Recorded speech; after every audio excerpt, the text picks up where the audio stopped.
So this book compiles 50 questions from the Banned Questions of the Bible series, and puts them into one book here, and provides a number of answers for every question, to help you sort through the questions that you have always had about religion and faith, but were maybe a little bit too afraid or embarrassed, or just didn't want to ask, didn't think they were quite appropriate to ask. So, so Christian, you're the right person to do this, to edit this for us. So we're grateful for you for that. But you know, in your bio, it says that you once had a Bible thrown at your head in Sunday school for asking too many questions. Now, is that true? Like, give us that story. Yeah, it really is true. I was 17 years old and I was in youth group. I was as impertinent as any 17-year-old boy, but I was genuinely curious about things, and I was being taught in the rest of my life to think for myself, think critically, don't take things at face value. But then I was coming to church and I was being told to sit down, listen, and accept things as they were told to me. And the two didn't match. And so when I heard things that just in my gut didn't quite feel right, I would ask about them. And I guess my youth minister got a little tired of that. And in a fit of frustration, I guess, he threw his Bible at me. He said a few things we won't repeat, but it was to express his frustration for sure. Do you remember what that last question that like pushed him over the edge was, by any chance? Sure. Yeah. Oh yeah. It's not something you easily forget. Somebody throws the Bible at you, but big floppy King James too, of course, because it was a Baptist church. It was, we were studying the book of Revelation, and then of course, being the good Baptist church that we got straight into talking about the various and sundry ways you could go to hell and all the people who were going to hell and everything. And my dad was not a church-going guy, wasn't necessarily particularly a person of faith. I went to a school where half of my friends were Jewish, and I started, asking. I said, because I had been exposed to like these people who I found were really good people, and to me represented the best of what I understood Jesus to be about in a lot of ways, without saying the special words and doing the baptisms and the communion and doing the church on Sunday kind of deal. And I said, so why is it?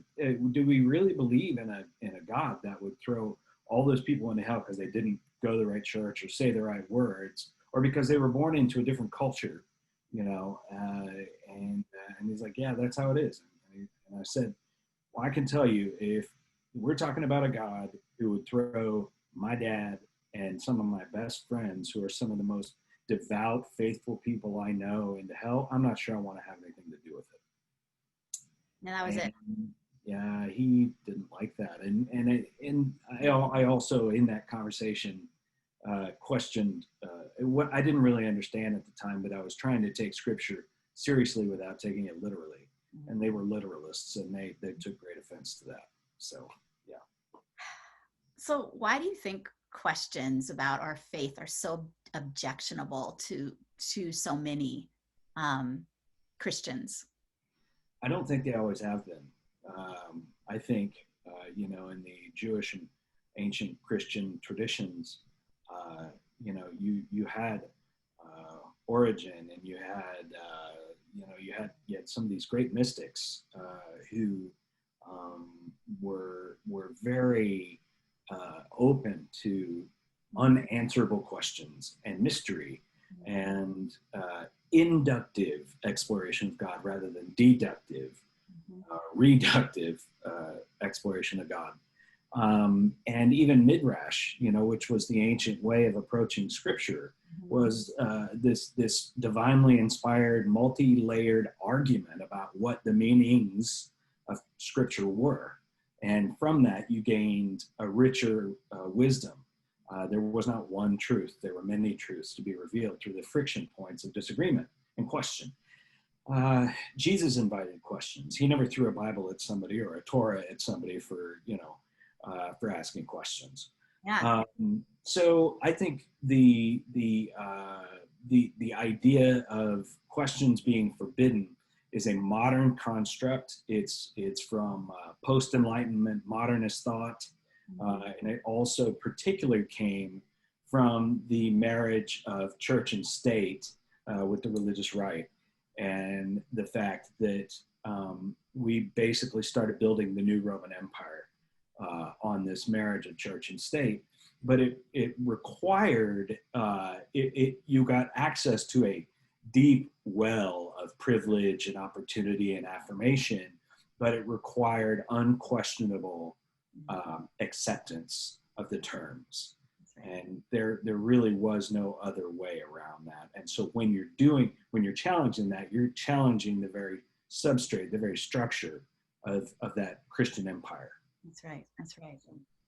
Great. So you can't ask that isn't quite midrash, but tell us what it is. I mean, I love that. I love that idea of midrash and the divinely inspired kind of conversation. So what happens when you can't ask that? There's 50 questions, but then how are the questions answered? Yeah, it was the original concept of the book was I was like, how do you write a book that's a conversation? I was like, I don't know how to do that. So what I was getting really into crowdsourcing at the time. And so I started asking people online to give me the questions that they had always wondered about, but had been afraid to ask. They could even send it to me privately. And then I ranked them and I put them online and I allowed people to vote on which ones were most compelling to them. And then I did a little bit of vetting from that to make sure that we didn't have redundancy or that it was really purposeful in the questions that we focused on. Yeah. And then I asked a number of people from intentionally very different backgrounds, some Christian, some non-Christian, some evangelical, male, female, straight, queer, all kinds of groups to be represented. And I wanted multiple, and I was very clear to say that they were responses, they weren't answers. Because each person should be able to arrive at their own conclusions. So you have a question that's been curated through sort of crowdsourcing, and then you have at least 2, if not 4, different people responding in short order to the same question, hopefully with different perspectives. So then you can use that to unearth and reveal your own truth through that, with a small t, not a capital T, absolute truth. Right. But a truth that feels right, that draws you closer to something compelling and life-giving and affirming, and that feeds your heart and your mind and your spirit. And our tagline is 50 taboo questions. So nothing is off limits here. There's this list of questions is pretty awesome. I'm going to ask you in a minute what some of your favorite questions are. But first I'm going to ask you, so who is this book for? Who do you see picking up this book? I can think of several different groups. So I want to ask you, who do you think this book is for? Well, within the life of the church, it's been kind of road tested as a small group resource. A lot of small groups, Sunday school groups, or like Wednesday home groups, or meet at the bar and have a discussion over a pint group like we're doing tonight with the book. We'll take one question a week. We'll read the text that they're based on. We'll read the responses, and then there are leading questions at the end that kind of prompt conversation and dialogue. And then spend the rest of the time. There you go. So there are the questions at the end, and you can pose those to the group, and you just push back and forth and see kind of what you come up with in that sort of midrashic framework. But it's also for people. I've had a lot of emails and messages from people saying that they were just in an environment where questioning and doubt were not acceptable. And when they found this book, it felt validating. It gave them permission. And so they just used it. They felt very personally connected to it. I think it's great for youth and young adult groups. I've even heard some pastors use it as a sermon series. For the summer when they, during ordinary season or something, the liturgical calendar, when the texts don't have quite as much a kick to them as you might in some other seasons, they'll do a whole series of the most compelling questions you've been afraid to ask, and they'll do a sermon series on it. That's a great idea. Yeah, there are a lot of ways to use it, I think. Yeah, and I'm so glad you reminded me about so each question has several responses from several, and these are like theologians, pastors. Oh, you mentioned who they were, but not all Christians. You said there's a Jew. We've got agnostic. So we're sorting these questions out from a lot of different perspectives. And then but after the responses, then you've got the scriptural references, and then you have suggested additional sources for reading. So for instance, this question I'm looking at is on hell. And, is hell to be taken literally, metaphorically, or as a myth? And so suggested additional resources, and then suggested questions for further discussion and thought. So really a fantastic resource, right? Not just for personal reading, but for groups and perhaps a sermon series. Okay, so what are some of your favorite questions from this book? Do you remember? Well, the one that you just mentioned is pretty cool. It talks about how you have, if I remember it, it says hell, Hades, Sheol, Gehenna, Tartarus, all these places are mentioned in text, but a lot of times they're all conflated as just the same place, as hell. Right. And so what does it really mean, and where does the modern notion of hell really come from? I love the one, as my wife's a pastor. She's been a leader in the church for a long time. I love the one about why would any thinking woman read the Bible when it seems like women are treated so poorly? Yeah. What does the Bible really say about homosexuality? Can I be a Christian without taking every word literally in the Bible? Was Jesus ever wrong? Did he make mistakes? Yeah, I'm looking at this one. Are there any mistakes in the Bible? Like what? I mean, that's a taboo question if I've heard one. Are there any mistakes in the Bible? You have to read it to find out. But that's true.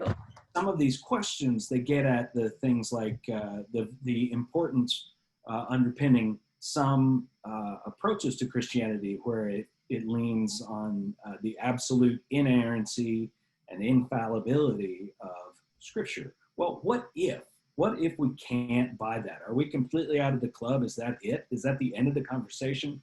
Are we really worshiping or seeking after or seeking to know or connect with a God who is that propositional, who is that binary, who is that fickle? And I just had to believe that there was more to it than that. Mm-hmm.